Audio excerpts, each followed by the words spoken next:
પ્રસ્તુત છે પ્રાસંગિક. આજનો વિષય છે ઘર આંગણાની ઘટનાઓ. સંપાદન અને પઠન વિરલ રાણા. 2023નું વર્ષ વિદાય લઈ રહ્યું છે ત્યારે ઘર આંગણે કેટલીક મહત્વની ઘટનાઓ બની છે અને એના આપણે સાક્ષી પણ રહ્યા છીએ. તો આવો એ નોંધપાત્ર ઘટનાઓ પર નજર કરીએ. 17 ડિસેમ્બર 2023ના રોજ પ્રધાનમંત્રી નરેન્દ્ર મોદીએ વિશ્વની સૌથી મોટી ઓફિસ બિલ્ડિંગ સુરત ડાયમંડ બુર્સનું લોકાર્પણ કર્યું.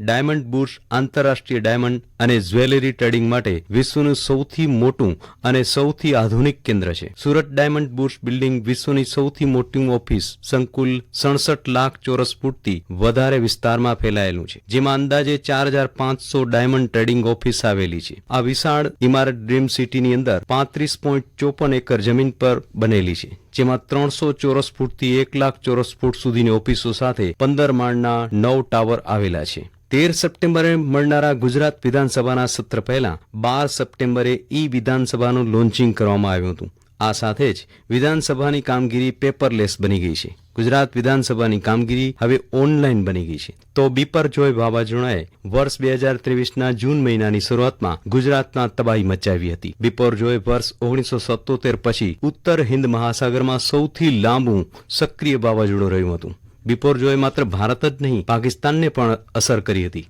તેના કારણે દરિયાકાંઠાના વિસ્તારોમાંથી 1,80,000થી વધુ લોકોનું સ્થળાંતર કરવામાં આવ્યું હતું. આ વાવાઝોડું અરબી સમુદ્રમાં કુલ 13 દિવસ અને 3 કલાક સુધી સક્રિય રહ્યું હતું. કચ્છના જખૌમાં 125 કિલોમીટરની ઝડપે બિપરજોય વાવાઝોડું ત્રાટક્યું હતું. 13 જૂનના વાવાઝોડાની આગોતરી અસર વર્તાઈ હતી. કચ્છમાં તોફાની પવન સાથે વરસાદ શરૂ થયો હતો. કેન્દ્રીય આરોગ્ય મંત્રીએ પૂર્વ તૈયારીની સમીક્ષા કરી હતી. 50,000 નાગરિકોનું સ્થળાંતર કરવા પ્રશાસનની કવાયત શરૂ કરવામાં આવી હતી. કચ્છમાં સાર્વત્રિક અડધોથી 2 ઇંચ વરસાદ વરસ્યો. રાહત સર્વેની કામગીરી માટે 94 ટીમ કાર્યરત રહી હતી. તો બાગાયતી ખેતીને ભારે નુકસાન પહોંચ્યું હતું. તંત્રને લોકોની તૈયારીને લીધે જાનહાનિ ટળી હતી. તો વીજ તંત્રની સારી કામગીરીને કારણે ગણતરીના કલાકોમાં જિલ્લાના મોટા ભાગના વિસ્તારોમાં અજવાળું પથરાતા જનજીવન થાળે પડ્યું હતું.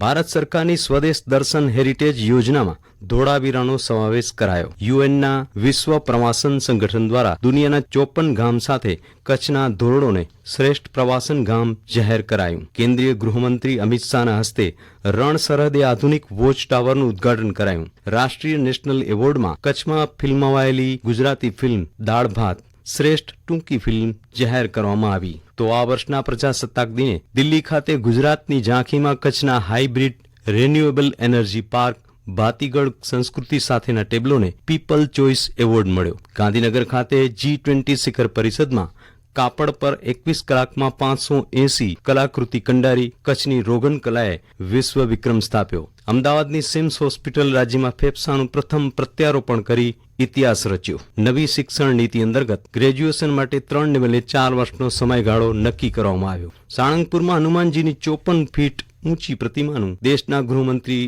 અમિત શાહે અનાવરણ કર્યું. સુરતમાં આંતરરાષ્ટ્રીય યોગ દિવસના અવસરે એક જ સ્થળે એક જ સમયે 1.5 લાખ લોકોએ યોગ કરતા વિશ્વ વિક્રમ રચાયો. કેન્દ્રીય બજેટમાં ભુજ નલિયા વાયો રેલવે પ્રોજેક્ટ માટે 350 કરોડ, વિરમગામ સામખિયાળી માટે 20 કરોડ અને ભુજ સ્ટેશનના પૂર્ણ વિકાસ માટે 200 કરોડની ફાળવણી કરવામાં આવી. ધોરડો ખાતે G20 અંતર્ગત ટુરિઝમ વર્કિંગ ગ્રુપની બેઠક યોજાઈ. ગુજરાતના બજેટમાં નર્મદા નીર માટે 1,970 કરોડ, કચ્છ શાખા નહેર માટે 1,082 કરોડની ફાળવણી કરવામાં આવી. મુખ્યમંત્રી ભૂપેન્દ્ર પટેલે ભુજ ખાતે આધુનિક સુવિધાથી સજ્જ આઇકોનિક બસ પોર્ટની સાથે અન્ય 18 જેટલા વિકાસ કામોના લોકાર્પણ ખાતમુહૂર્ત કર્યા હતા. ભુજમાં નરનારાયણ દ્વિશતાબ્દી મહોત્સવના પ્રારંભે રાજ્યપાલ આચાર્ય દેવવ્રતજીની ઉપસ્થિતિમાં કૃષિ સંમેલન યોજાયું. કચ્છમાં અષાઢમાં અંજારમાં એક જ દિવસમાં 10 ઇંચ વરસાદ સાથે કુલ 16 ઇંચ વરસાદ પડ્યો. રાજ્યના સ્માર્ટ વિલેજમાં